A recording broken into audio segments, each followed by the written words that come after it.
Hello guys! Hello Capricorn! Welcome dito sa aking channel, Kapalaran 888 Capricorn.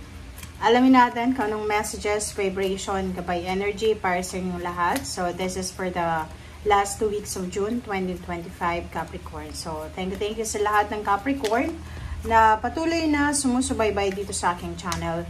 Thank you sa inyong lahat guys. And doon sa mga Capricorn na bago lang dito sa channel ko, maraming salamat and welcome kayong lahat dito. Okay, so tingnan natin ano ba ang energy guidance, ano ba ang message na para sa iyo Capricorn. This is in general guys, so pwede kang makaresonate ano man ang status mo sa buhay.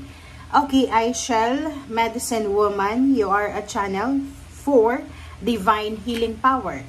So Capricorn, for the last 2 weeks of June 2025, sinasabi ng bara sa'yo dito na may pagkakataon ka or meron kang power to heal. So, iba't ibang klase yun eh. So, either you're a doctor, you're a nurse, you're a healer, or you're someone na pag halimbawa na may mga problema yung kaibigan mo, kapamilya mo, nakikinig ka sa kanila and through listening, diba, nakakatulong ka sa kanila para maayos yung mga pakiramdam nila. Yung parang you help para sa healing nila. Okay? So, dito yon.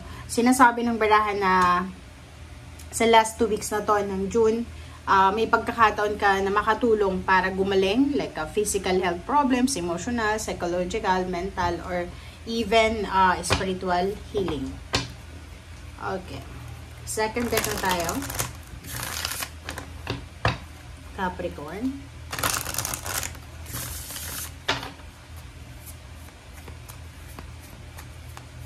Oops, sorry. Okay, so second deck tayo is Llama. Llama. Llama is set clear boundaries and enforce them from Archangel Chamuel. So, si Archangel Chamuel is protector mo. So, sinasabi na sa last 2 weeks of June, make sure daw na maglagay ka ng boundaries, maglagay ka ng harang sa sarili mo. And yun, hindi ka lang maglalagay ng harang, kundi dapat i-enforce mo siya, gagawin mo siya. So, ibig sabihin, you need to stay away, detach yourself from drama, negativity, toxicity, situation, mga tao, bagay, lugar, trabaho, negosyo, or anything na hindi makakabuti sa'yo. Okay? So, you need to set your boundaries and enforce it. So, yun. Hindi lang tayo magsiset ng boundaries, kundi dapat isabuhay din natin yung boundaries na yun. Okay?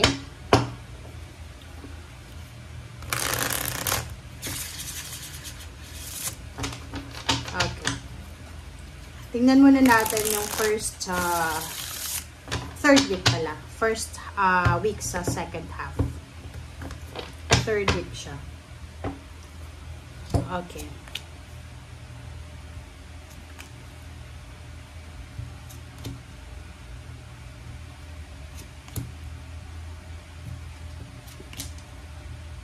Okay.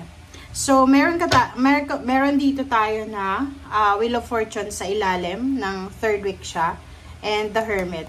So, ibig sabihin, so third week ng June, meron sa inyo Capricorn na magkakaroon kayo ng, like for example, awakening siya transformation siya, changes, alchemy, parang ganun. So, maybe matagal mo na siyang pinagpipray, matagal mong minamanifest or tinatrabaho itong pagbabago na to, and now mararamdaman mo sa linggong ito na medyo may nagbabago or medyo maganda yung takbo ng buhay mo.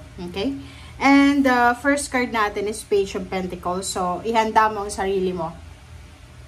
Prepare yourself kasi mayroong good news dito. This is financial news. Maybe this is a financial offer like job offer, business offer, or offer ito na pwedeng pagkakitaan or source of income. Okay? Ihanda mo rin ang sarili mo kasi mabilis to eh. Maybe sa third week of June, you are relocating with your family. You are leaving. Aalis ka. Maybe aalis ka sa probinsya or sa bansa na alam mo na stagnant ka na, alam mo na walang improvement. So, nakikita mo yung 6 of Swords dito. Aalis ka, 'di ba? It's transformation, it's a change. from magulong buhay, from magulong environment, magulong trabaho, magulong relationship, and papunta ka doon sa mas tahimik, mas stable, and mas secured. Okay? Next card natin is Eight of Wands. Eight of Wands, be careful kasi mabibilis yung mga pangyayari sa linggong ito. So, maraming mabibilis na pangyayari na pwedeng dumating sa'yo.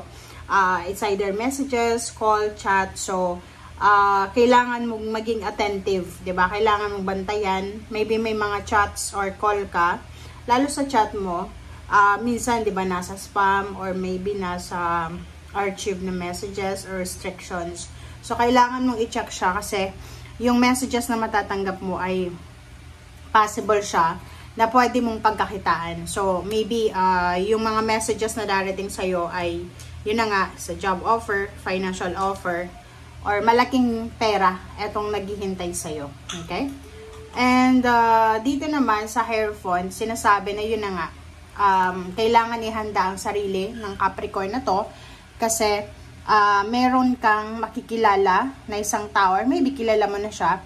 Ang taong ito ay matutulungan ka niya, lalo na sa usaping financial, or matutulungan ka niya, like for example, may bahay siya, pwede kanyang patirahin sa bahay niya, or maybe, tutulungan ka niya sa perang pangangailangan mo, pautangin ka, or anything. Okay. So, dito tayo sa fourth week. Fourth week is 7 of Wands, 5 of Cups, 8 of Swords, and the Hangman. Okay. So, yung fourth week mo dito, sinasabi ng baraha sa'yo na yung third week mo, maybe you are planning to move out, diba? Planning to relocate or planning to change career or change job. Or kung nasa ibang bansa ka, gusto mong lumipat sa mas improvised na bansa. And sa pagdating ng fourth week, sinasabi ng barahan na nasa 7 of Wands ka. Marami kang minamanifest, marami kang gustong ipaglaban, marami kang gustong ilaban sa buhay. So, ibig sabihin ng 7 of Wands na to, marami kang gustong maabot sa buhay mo. Marami kang gustong makuha sa buhay mo. But, meron ditong 5 of Cups. Yung 5 of Cups dito ay nagsasabi na mag-iingat ka. You need to be careful. Kasi, posibleng, dahil sa mabilis yung pangyayari, pwede kang magsisi sa bandang huli.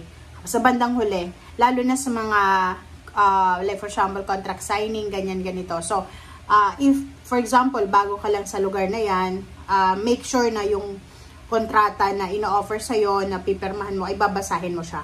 Okay? Make sure na basahin mo siya kasi pwedeng malagay ka sa 8 of Swords. Pwedeng, like for example, pumirma ka ng kontrata na hindi mo naman binabasa lahat ng information, pwede kang malagay sa alanganin. Okay? Maybe the contract, alam mo is 2 years contract lang, tapos yung contract balang pinirmahan mo ay nasa 4 years or 3 years contract. So, dito sa barang to, may Hangman, sinasabi ng baraha sa'yo na mag-iingat tayo sa kung ano man na decision making na gagawin natin. And as much as possible, wag tayong masyadong mag-i-expect. Diba yung sinasabi ng baraha mo sa 4th week of June, na just let it go. Go with the flow. Huwag kang yung mabilis kang gumawa ng aksyon. Kasi, like for example, kung college graduate ka, iwasan mo yung sobrang expectation. Kasi sa panahon ngayon, ang labanan ngayon ng buhay is diskarte. Wala na ngayon yung diploma. Okay, importante yung diploma. But, sa panahon ngayon, ang labanan ngayon is diskarte. Yung dapat hindi ka nahihiya. Tingnan mo, ang dami-daming mga vloggers or mga nagre-reels sa Facebook na nasa probinsya lang sila, nasa primitive yung ginagawa nila, pero sobrang marami silang pera, marami silang views kasi, yun, mas malaki pa yung kita nila kaysa sa nag-uopisina, sa teacher, ganyan, diba? So, sa 4th week of June, wag masyado tayo mag-i-expect. Like for example, pumirma ka ng kontrata, inilatag sa'yo, eto yung salary mo, eto yung makukuha mo within 1 year, wag na masyado tayong excited, diba? Kailangan kalma lang tayo. Kalmahin natin ang ating sarili, and yun nga, make sure na yun, just go with the flow lang tayo. Enjoyin natin kung ano yung nangyayari sa buhay natin sa ngayon. iniwasan natin yung sobra-sobrang expectation. Okay? So, thank you guys for watching and see you again. Bye!